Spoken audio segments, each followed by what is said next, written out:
Bonsoir à tous, ravi de vous retrouver une nouvelle fois dans une nouvelle vidéo. La date du début du Ramadan sera connue dans la soirée.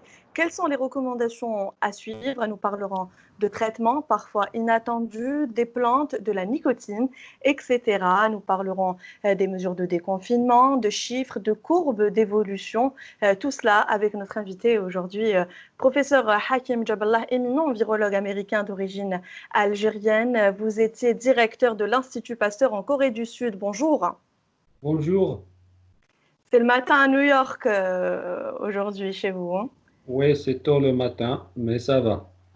Très bien. Donc, on va parler, donc, comme je le disais, du début du Ramadan. Quelles sont les recommandations à suivre? Les personnes en bonne santé, évidemment, pourront jeûner, mais les personnes atteintes ou soupçonnées d'être atteintes de Covid-19 devraient-elles envisager de ne pas le faire, professeur?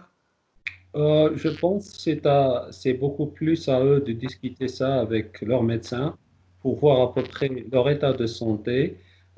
Moi, je pense beaucoup plus pour la classe des gens qui sont âgés, qui sont beaucoup plus vulnérables par ce virus. Ces gens-là, peut-être avec des consultations avec leur médecin, de prendre des décisions, de peut-être de ne pas faire le ramadan. Et quelles sont vos recommandations de manière plus générale? De manière plus générale, de toute façon, le ramadan cette année est à peu près dans le printemps, donc c'est pas très chaud. Et cela veut dire que les gens, si le confinement va rester quelques semaines de plus, je pense que ça va aider beaucoup de gens de rester chez eux. Moi, je propose à ces gens de ne pas stresser, de ne pas avoir de l'angoisse durant la journée, surtout.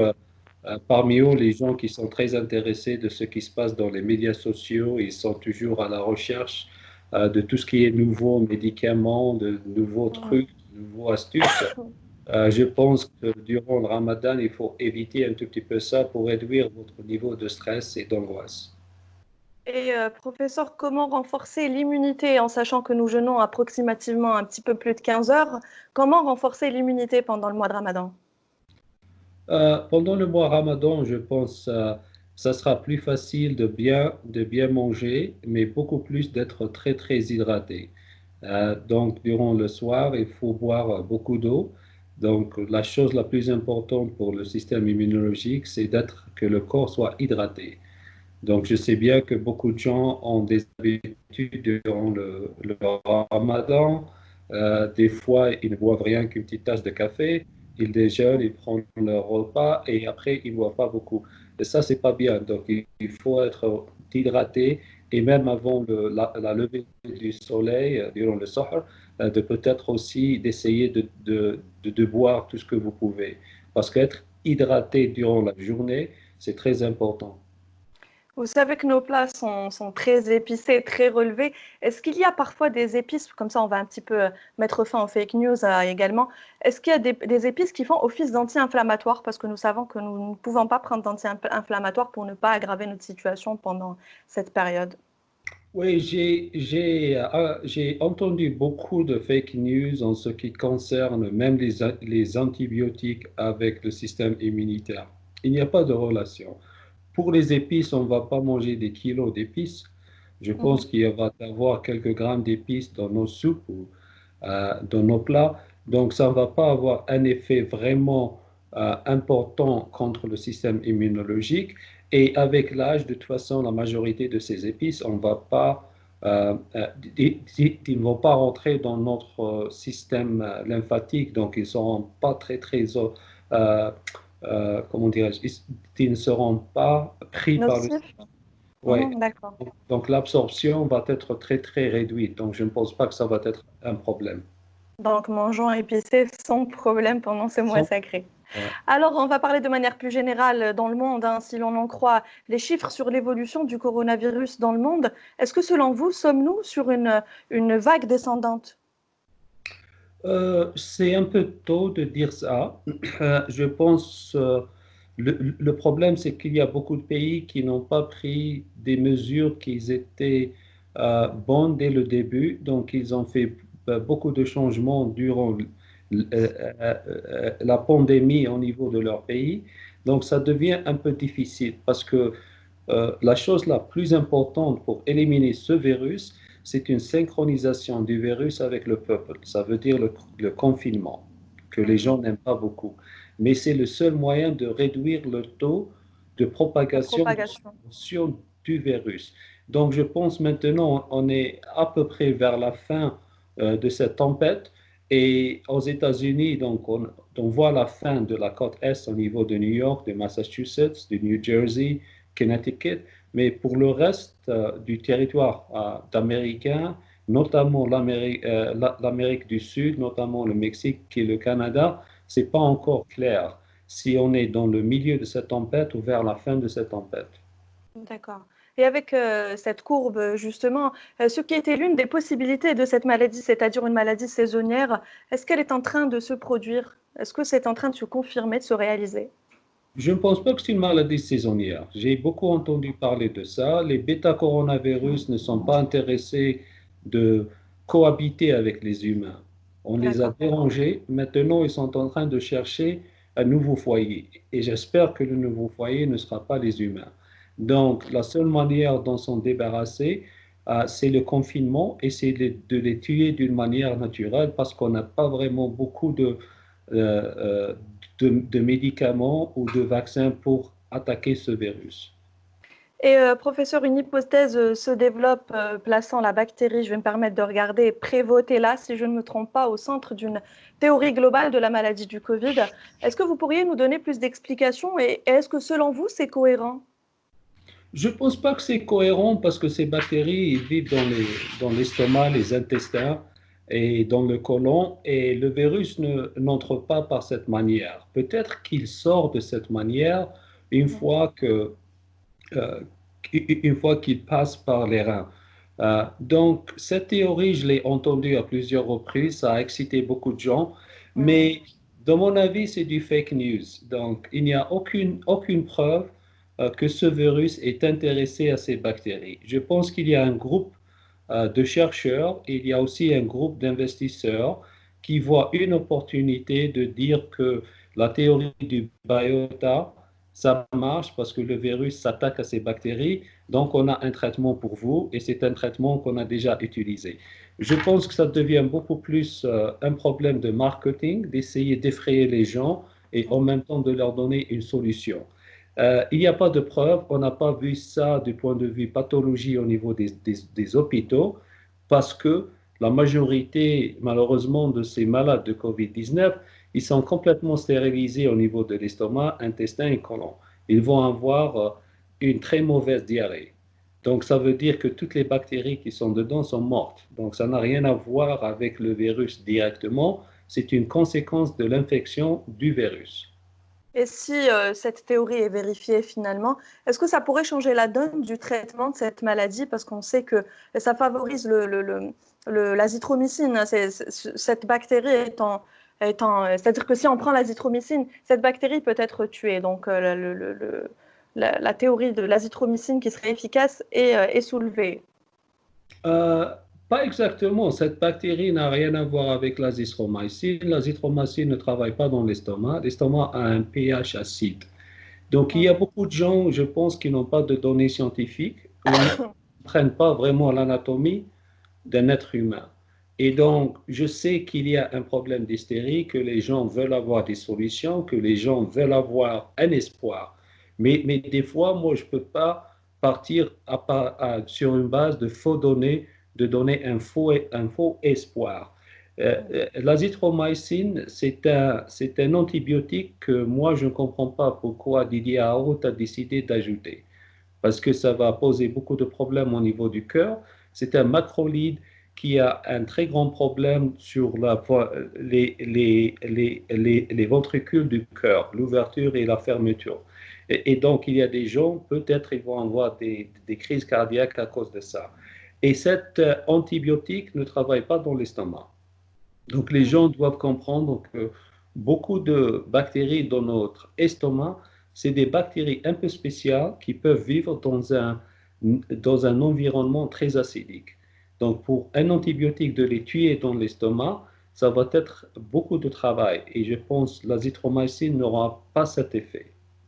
Et professeur Jaballah, il y a 3 études internationales, Chine, Australie et France, qui ont montré que la chloroquine associée à l'azithromycine, justement, assurait un taux de 100% de réussite dans le traitement contre le Covid-19. Est-ce que utiliser la chloroquine, finalement, c'est un pari gagnant? Je ne pense pas que c'est à 100%. Donc, il faut qu'on soit un peu réaliste dans cette question de la chloroquine ou de l'hydroxychloroquine. Mhm. Malheureusement, c'est un médicament qui est devenu un atout politique et il est en train d'être utilisé à travers tout le monde. Donc, pour le Covid-19 et le virus, il y a exactement 3 phases d'infection. Il y a la première phase lorsqu'on a le virus dans nos poumons. Donc, les symptômes sont légers. Les symptômes peut-être vont être quelque chose comme de la toux sec. Il y a des gens qui vont peut-être avoir un problème du goût ou un problème Odorat. d'odeur. Il y a d'autres gens qui vont avoir peut-être Des difficultés respiratoires? non, comment dirais-je, star, pain, D'accord. Des dans, douleurs. ouais, dans leurs muscles et aussi un problème avec la gorge. Donc la gorge va devenir beaucoup plus sec et le nez commence à être un peu irrité comme si c'est du pollen. Donc c'est la première phase. Donc durant cette phase, si on donne quelqu'un de l'hydroxychloroquine pendant 5 ou 10 jours, on va Mhm. améliorer le système immunitaire et en même temps, on va s'en débarrasser du petit taux du virus qui l'a infecté. Donc, on entre dans la deuxième phase. La deuxième phase devient la complication respiratoire. Ça veut dire que le virus s'est bien installé dans les poumons et maintenant, il commence à creuser. Il n'a pas encore commencé à se diviser, à se répliquer. Maintenant, il commence à creuser pour infecter les cellules. Donc là, les gens vont avoir une toux un peu plus grave et beaucoup plus avec du mucus qui va sortir et et aussi ils vont avoir de la fièvre parce que Mhm. maintenant le virus commence à vraiment creuser, donc ça donne une inflammation. La réponse à cette inflammation, c'est la fièvre parce que là, on dit au corps de commencer le système immunitaire pour combattre cet ennemi qui vient d'entrer dans nos poumons. Durant cette phase, l'hydroxychloroquine va travailler, va éliminer, parce que le taux viral est encore petit, il n'y a pas beaucoup de complications respiratoires. Le problème, c'est que la majorité des essais cliniques qui ont été faits sur des patients en réanimation en phase 3. Phase 3, c'est complications respiratoires, capacité C'est respiratoire trop tard. à moins de 100% jusqu'à 80%. Et le danger, c'est qu'une fois que ce virus creuse et entre dans le système lymphatique, ça veut dire la majorité des bactéries dans les poumons et les bactéries qu'on va avoir de l'air, ils vont entrer le système lymphatique. Maintenant, c'est vraiment très tard. Donc la première phase, la chance de survivre, c'est 90%. La deuxième phase, c'est 50-50. Tout dépend de votre système immunitaire et du stress et de l'anxiété, de l'angoisse de ces gens. Dans la troisième phase, c'est moins de 10%. Donc, vous voyez un tout petit peu les statistiques, ils Mhm. sont vraiment différentes. Donc, lorsque les gens sont dans la phase 3, donc on a le virus dans le sang, donc il va attaquer beaucoup d'organes. On a des bactéries dans le sang qui vont se diviser. Ces bactéries, ils divisent entre 15 et 20 minutes. Donc, à 7 heures du matin, si vous avez 1 million de bactéries, vers 7 heures du soir, vous avez des milliards de bactéries. Donc, on aura des problèmes de fonction rénale, le foie et le cœur. Et en conséquence, beaucoup de ces gens-là en réanimation avec un ventilateur respiratoire n'ont pas de chance et 99% du temps, ils sont morts à cause de organ failure. Donc, leurs organes, comme le foie, comme euh, Les organes vitaux? euh, euh, non seulement les organes vitaux, mais les reins. Ça commence par les reins, parce que leurs reins seront pleins de virus et pleins de bactéries au point où les reins ne vont plus fonctionner. Une fois que les reins ne fonctionnent pas, donc la personne, elle est vraiment en danger. Et le deuxième problème, c'est le sepsis. Je ne sais pas comment dire ça tout en français. C'est lorsqu'on a une infection bactérienne dans le sang qu'on ne peut pas contrôler. Donc, je pense que Didier Raoult a pensé à ça et l'utilisation de l'azithromycine, peut-être c'est pour éviter toute infection une fois que le virus entre dans le système lymphatique. D'accord. Donc, c'est pour cela que ce médicament devient controversé à travers le monde, parce qu'il n'est pas vraiment utilisé de la manière qu'il faut l'utiliser. Si le patient est en phase 3, il n'y a pas de médicament pour eux, hein. C'est Et ils pour sont ça qu'on insiste et qu'on le redit, l'automédication n'est pas conseillée en ces cas, n'est-ce pas? exactement. Donc, quand on voit des pays comme la Corée du Sud et notamment l'Allemagne, une Mhm, fois qu'ils font un dépistage, ils trouvent quelqu'un qui est positif, ils mhm. commencent le traitement immédiatement. Donc, c'est un On va traitement. parler de l'expérience de la Corée du Sud un petit peu plus tard. Si vous le permettez, on va parler d'une autre expérience. Le président malgache, vous avez sûrement dû en entendre parler, a validé les essais du traitement à base d'une plante, l'artémisia, si vous connaissez, est bien connue, elle est bien connue pour la lutte contre le paludisme. Et en tout cas, il y a des essais et des résultats concluants sur les patients atteints de Covid-19 à Madagascar. On dit qu'il peut prévenir, limiter et atténuer ses effets sur le corps humain. Est-ce que vous êtes d'accord? Écoutez, moi je connais bien ce médicament. C'est un médicament qui est très bien connu à travers le monde. C'est un médicament qui a à peu près remplacé l'hydroxychloroquine pour le Mhm, traitement de la malaria. Le problème avec ce médicament, c'est qu'il n'a aucune relation avec ce virus. mhm, Il n'a aucune relation avec les cellules humaines. Donc c'est un médicament qui s'attaque directement aux parasites de la malaria. Et c'est un médicament qui est très spécifique où il bloque la progression ou le cycle vital du parasite de la malaria. Donc, j'ai entendu parler de ça, j'ai vu des mhm. informations sur ça. Personnellement, je ne suis pas convaincu parce qu'on est en train de vivre dans une période où à chaque fois qu'il y a quelqu'un qui parle, euh, euh, même s'il n'a pas terminé son point de vue, il y a Mhm. des médias qui vont prendre cette information et ils Oui, vont c'est vrai. vraiment annoncer ça, que voilà, c'est quelque chose qui travaille, et voilà, et voilà, et voilà.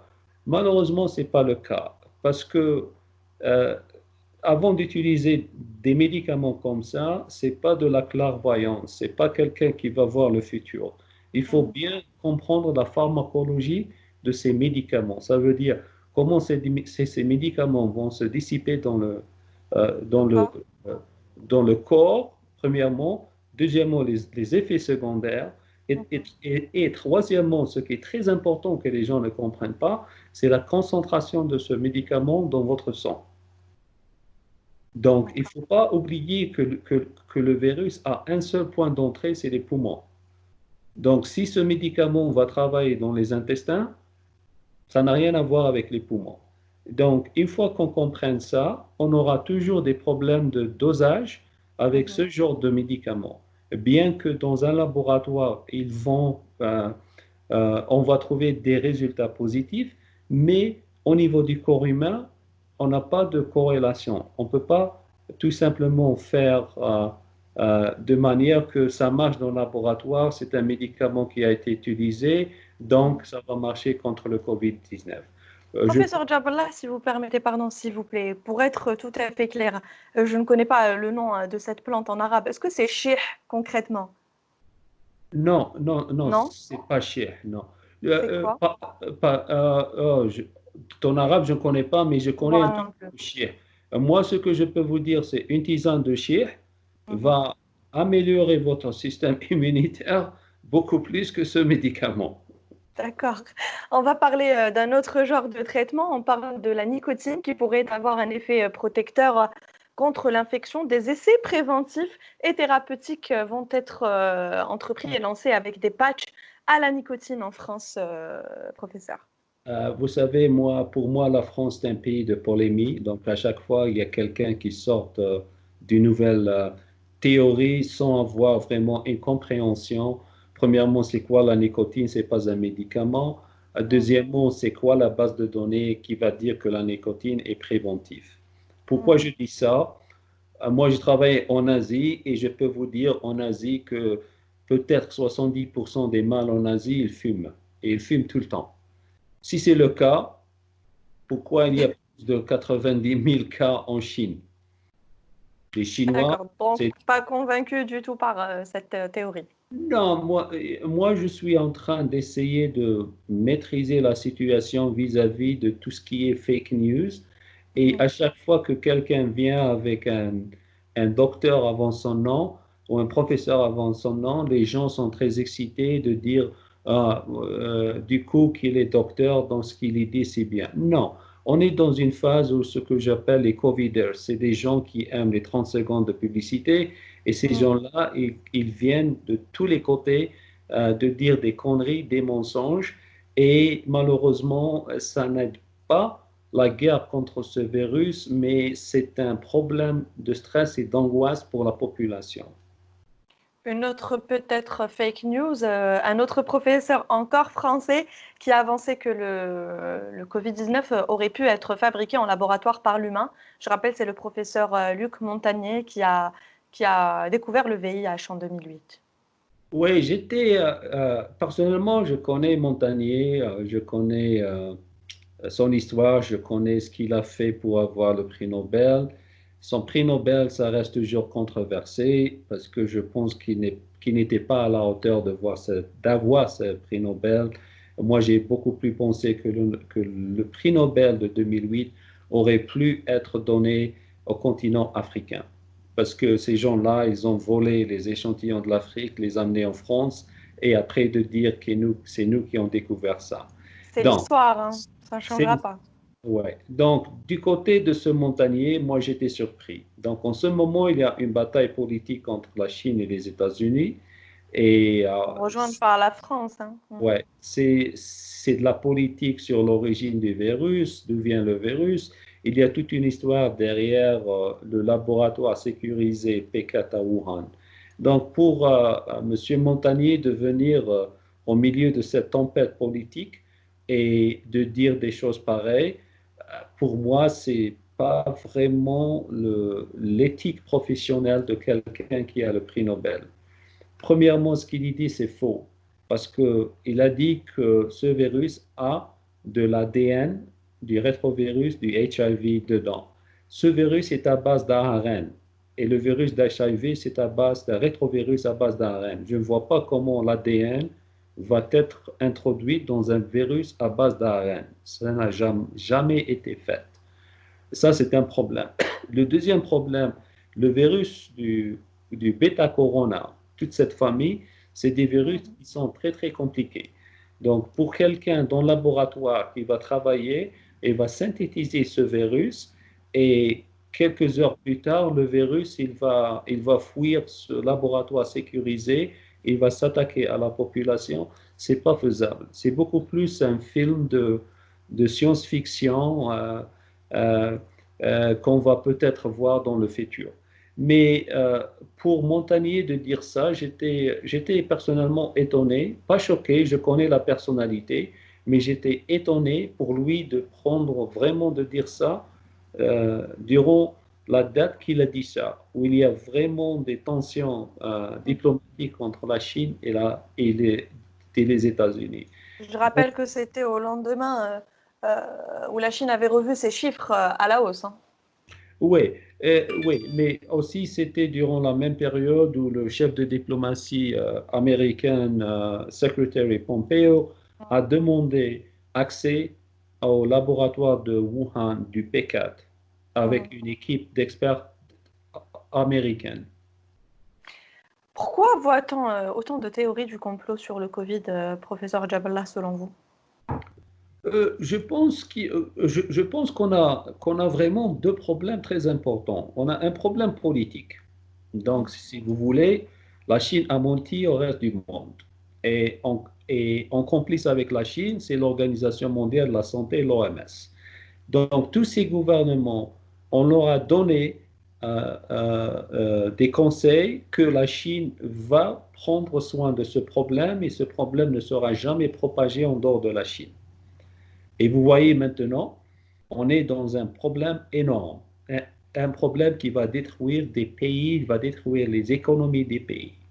Et ça va prendre beaucoup de temps pour ces économies de commencer à travailler. Le deuxième, Professeur Jaballah, oui, dites-moi, pardon. euh, le deuxième problème, c'est un problème de protection contre la litige. Donc, il y a beaucoup de gouvernements qui vont prendre la Chine à la Cour de justice internationale pour dommages. Et la Chine est en train de mentir parce qu'ils veulent diminuer tout ce qui est Le dommage. preuve pour eux.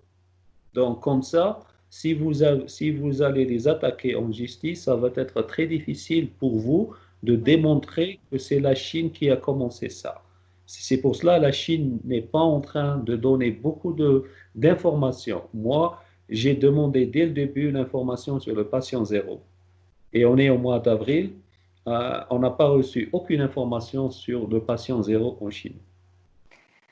Et les États-Unis où vous résidez et où vous travaillez, professeur Jaballah, sont sur des tests, des essais. Où en sont les États-Unis concrètement pour trouver un vaccin en ce moment?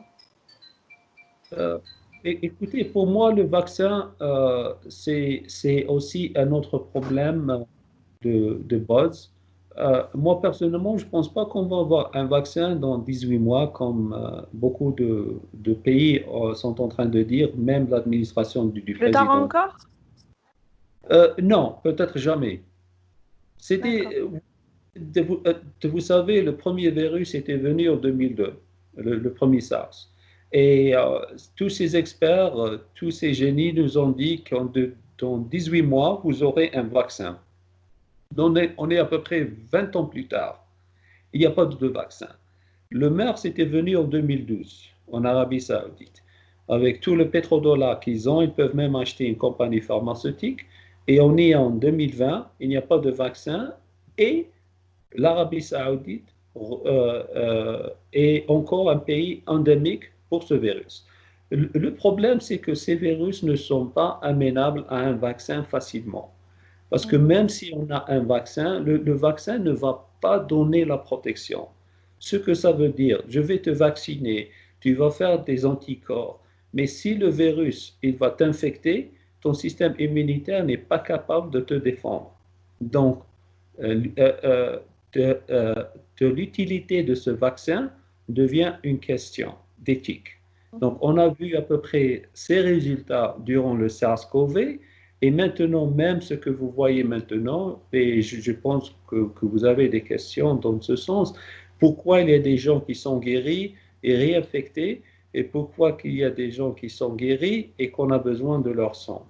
Donc, c'est là où on a. Donc, il y a beaucoup de gens que le système immunologique a très bien fonctionné et il y a Mhm. d'autres gens où leur système immunologique n'a fonctionné que 50% pour éliminer le virus, mais ne leur donne pas de protection. Donc, ils peuvent être réinfectés par le même virus qui reste dans le corps ou ils Mhm. peuvent être réinfectés par d'autres gens qui sont infectés. Vous avez finalement répondu à cette question. Et vous aviez prédit également que les pays africains, dont l'Algérie, déploreront moins de morts comparativement aux pays européens et aux États-Unis. Moi, j'aimerais savoir sur quelle base vous aviez prédit cela et pourquoi déplore-t-on autant de morts aux États-Unis?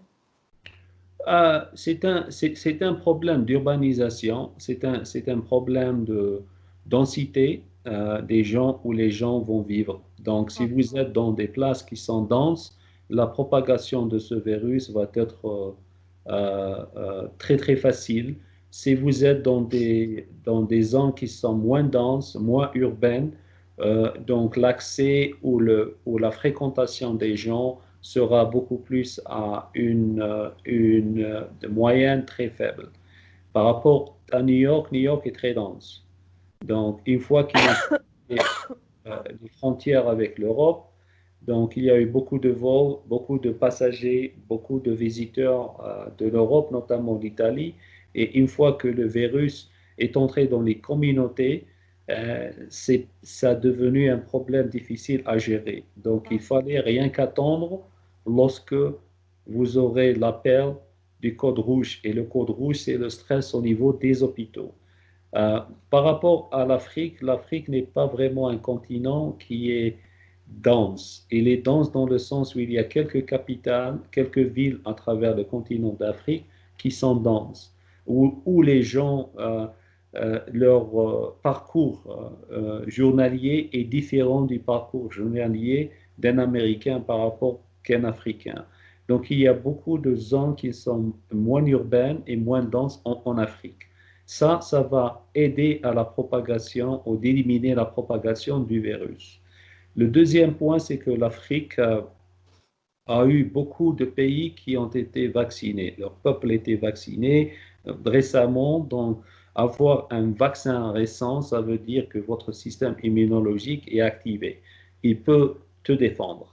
Donc, je pense à cause de ça qu'il y aura moins de dégâts en Afrique. Donc, rien à voir avec le climat. Non, non, le climat, c'est une autre fake news. Le troisième point, c'est beaucoup plus les gens qui sont dans des pays pandémiques pour la malaria en Afrique et qu'ils utilisent de l'hydroxychloroquine ou de la chloroquine, par exemple.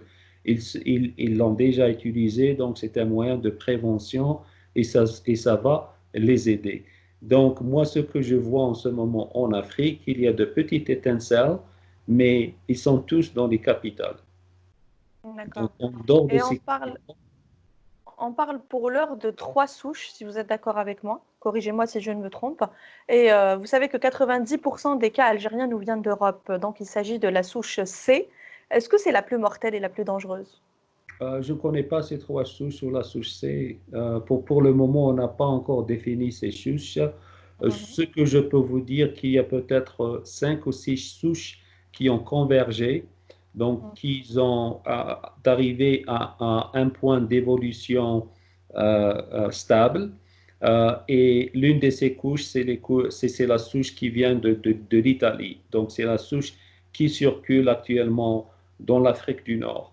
Il y a eu un séquençage du virus au Nigeria Mhm. et j'étais pas choqué, mais étonné que le virus du Nigeria était importé et c'était à peu près dans la même souche de la Suisse et l'Allemagne. Donc, ça D'accord. veut dire au niveau de l'Europe, peut-être il y a deux, trois, quatre souches qui ne sont pas vraiment formées ou arrivées à un point un peu stable dans leur évolution. Et hier, le directeur de l'Institut Pasteur d'Algérie avait en tout cas parlé de chiffres. Il parle de 600 à 800 tests par jour. Est-ce que, selon vous, c'est suffisant pour évaluer la situation en Algérie et quel serait, selon vous, le taux adéquat? Euh, je l'ai déjà dit, pour un pays de 40 millions, de faire même 500 ou 600 tests par jour, c'est honteux pour le peuple algérien et c'est honteux pour l'Institut Pasteur. Moi, j'étais étonné qu'il n'y avait pas de stratégie au niveau de cet institut et en même temps qu'il y avait un monopole de tests. Mhm. L'Algérie, écoutez, l'Algérie a beaucoup de richesses. On a beaucoup d'universités, donc on a beaucoup d'infrastructures. Durant ces deux, 3 mois, j'ai eu le plaisir et j'étais vraiment honoré de connaître beaucoup de jeunes Algériens scientifiques qui sont soit basés en Algérie ou en dehors de l'Algérie, Mhm. qui non seulement ils ont l'expertise, ils sont très bien calés à gérer l'affaire et d'aider le gouvernement algérien. Donc, ils peuvent s'installer à travers tous les territoires nationaux, là où il y a un institut de recherche, un hôpital, une université, ils peuvent faire le dépistage. Moi, ce que je n'ai pas compris, c'est pourquoi ce monopole au niveau d'un institut euh, qui a fait montrer pour le reste du monde qu'il peut faire rien que 90 tests par jour au départ. Et ça, pour moi, c'est comment dirais-je, c'est très honteux pour le peuple algérien. Parce on a de la capacité, on a de l'expertise en Algérie, on n'a pas besoin d'experts de l'étranger de venir, on n'a même pas besoin de l'OMS. Les États-Unis n'ont pas besoin de l'OMS pour faire le dépistage. La Corée du Sud n'a pas eu affaire à l'OMS pour faire le dépistage. On a Mhm. nos propres experts en Algérie, il fallait les laisser travailler, il fallait les appeler et je pense s'ils ont fait ça en mois de mars ou vers la fin du mois de février, l'Algérie aujourd'hui aura une capacité de 20 000 à 30 000 tests par jour. Et on va parler du déconfinement, parce qu'on en parle déjà, il serait progressif. Est-ce que c'est trop tôt pour en parler? Est-ce qu'on risque de connaître une deuxième vague? Euh, Écoutez, en ce moment, l'Algérie, elle est dans une période, ce que j'appelle moi la période, on va en sortir ou on va entrer un peu plus bas dans la boue. Mm. Et je pense d'ici la fin du mois, si le niveau de stress dans les hôpitaux va diminuer, des cas qui sont positifs, qui sont symptomatiques, qui vont arriver, je pense que le gouvernement algérien et surtout la commission de ce Covid auront beaucoup plus de données de décider de faire un déconfinement progressif. Et donc, si ce n'est pas le cas, donc on aura un peu de problème. Et moi, je suis un peu inquiet parce qu'il y a d'autres villes ou d'autres wilayas où maintenant ils sont en train de trouver de nouveaux foyers. Ça Mm. veut dire que malheureusement, les gens ne respectent pas C'est le vrai, le confinement confinement. à Mm. 100%. Et je pense que ça, j'espère qu'il n'y aura pas beaucoup de dégâts.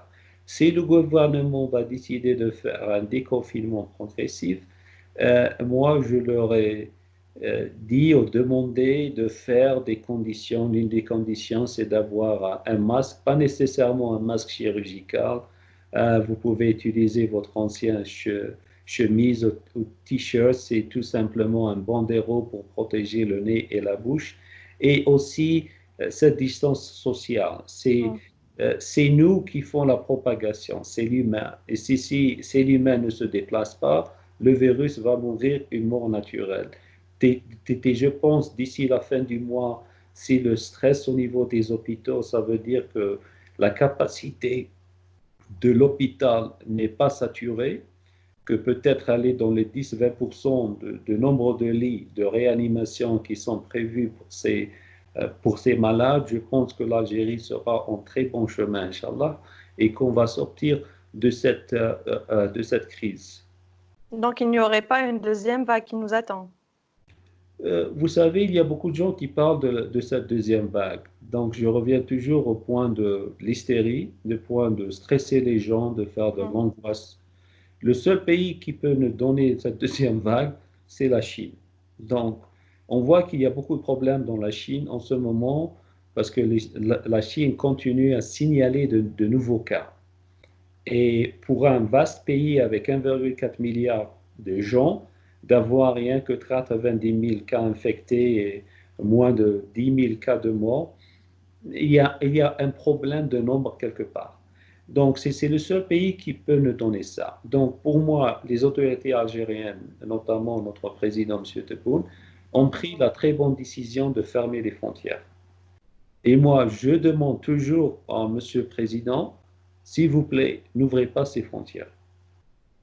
N'ouvrez pas ces frontières parce qu'on n'est pas en position. On a beaucoup d'informations qu'on a accumulées durant les dernières 3-4 semaines sur le comportement du virus, surtout dans les gens qui sont infectés et complètement asymptomatiques.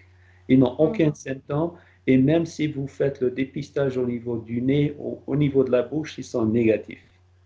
Donc, on n'a pas les moyens de faire ces dépistages au niveau des aéroports. On n'a pas les moyens, même si on peut faire ces dépistages, de vraiment en être sûr que les gens qui vont venir en Algérie ne sont pas contaminés. C'est un très grand risque. Je sais qu'on a un problème, qu'il faut ouvrir un tout petit peu l'économie, comme beaucoup de pays, mais il faut qu'on soit très, très vigilant. Alors, professeur Jaballah, vous savez, tout le monde le dit, hein, il y a un avant et après Covid-19. Quelles leçons pourraient en tirer les nations de cette crise sanitaire inédite? Tout à fait. Donc, on va commencer à vivre dans un nouveau monde. Et ça va pas être le même monde qu'on a connu hier, ça va être complètement différent. La première leçon, c'est les investissements au niveau de recherche contre les virus qui vont venir Mhm. et d'être préparé pour ça. Et je pense que ça, c'est une leçon que beaucoup de pays, notamment les États-Unis et les pays développés, ont bien apprécié cette fois-ci, qu'il n'y avait pas beaucoup de recherches dans ce domaine, ce qu'on appelle emerging threats. Parce que vous savez, il y a le problème d'échauffement de la Terre, il y a les problèmes de pollution, et toutes ces manifestations vont ajouter au déplacement soit des bactéries, soit des virus envers l'humain.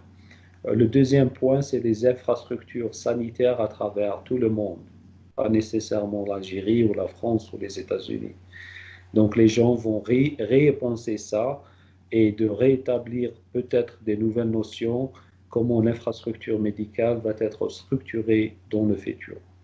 La troisième des choses, c'est, je pense que l'Organisation mondiale de la santé a complètement perdu sa crédibilité, que beaucoup de pays ne vont pas parler maintenant, à l'exception du président américain Trump, mais ça va venir à la fin de cette pandémie. Je pense qu'il y aura une nouvelle organisation indépendante des Nations Unies qui va nous aider à, euh, à, à, à respecter les normes à travers le monde du point de vue développement, parce qu'à la fin de la journée, c'est à cause de ce développement, à cause de ce deforestation, on est en train d'attaquer nos forêts, on est en train de Oui. faire tout cela, qu'on est en train de perturber tout ce qui est un écosystème, où, là où ces bactéries, là où ces virus vivent. Et je pense qu'une nouvelle organisation va nous aider à faire ça. Et je pense même tous ces multinationales, ces compagnies qui ont un pouvoir politique dans beaucoup de pays parce qu'ils ont leur capital, c'est plus grand que tout le continent d'Afrique, si vous voulez. Ces gens-là ont perdu beaucoup d'argent. Donc, ils savent maintenant qu'ils peuvent accumuler tout ça, mais ça peut disparaître comme ça s'il y a une autre vague d'un autre virus. Je pense que ce sont les leçons les plus critiques de À cette, retenir. Mhm. de cette pandémie. Je vous remercie beaucoup, professeur Hakim Jaballah, d'avoir répondu à toutes nos questions, d'avoir mis fin aux fake news, comme vous savez très bien le faire. Je vous laisse le mot de la fin pour dire peut-être Sahar Mdalkoum aux Algériens qui vous regardent. À tous les Algériens, bonsoir tout le monde, Sahar Mdankoum. J'espère que vous aurez un Ramadan agréable et j'espère que l'Algérie va commencer son déconfinement progressif qui va vous aider durant ce Ramadan. Et soyez prudents et si vous sortez, عملوا فينا مزية إذا كان راكم تخرجوا, faire un masque, pas nécessairement un masque chirurgical, quelque chose pour protéger le nez et la bouche et d'éviter là où il y a beaucoup de gens. Il ne faut pas y aller là où il y a beaucoup de gens parce que vous ne savez jamais qui est encore infecté ou non. Ou, euh, mon dernier message, si vous voulez, c'est beaucoup plus aux zéro algériens, les travailleurs de la santé, les docteurs, les infirmières au niveau des hôpitaux, nos agents de sécurité, la police, la gendarmerie, nos militaires et aussi nos agents sanitaires qui sont en train de nettoyer. Il faut les respecter. Si vous les voyez, il faut les saluer et vous les Merci. Merci beaucoup encore une fois. Sahar Mdanik à vous aussi. Merci. Allez, au revoir. Bye Au bye. revoir.